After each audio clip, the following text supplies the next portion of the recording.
دوباره خدمت شما دوستان عزیزم اومدم با یه ویدیوهای دیگه. خب بچه‌ها من امروز یه مدل چوب چیره خریدم.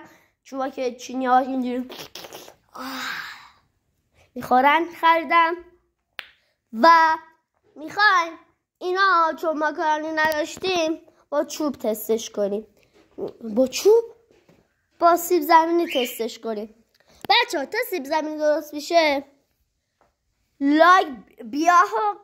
بیاهو بزنید، لایک کنید، ساب کنید، سابسکرایب کنید. اون بیام درسته، اون بیام یه دونه بزنید روش. یا اصلا چه کاریه؟ دور بزنید نزنید رو صفحه، گوشه رو بزنید آنها نوشه. خب بچه‌ها ما میریم این تا سیب زمینی آماده میشه ما این دوتا رو مخوریم. let's پیپی تا به سیب زمینی ها نگاه کنید. بچه‌ها سیب زمینی ها آماده شد و الان میخوام بخورم.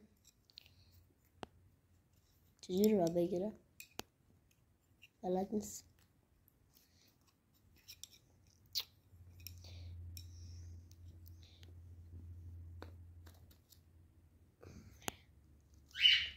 عالیه. پرفکت.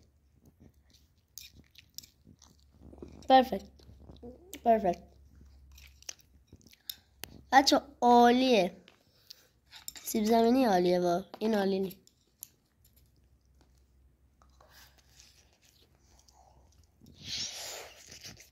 باز بچه ها تا ویدیو بعد. بابا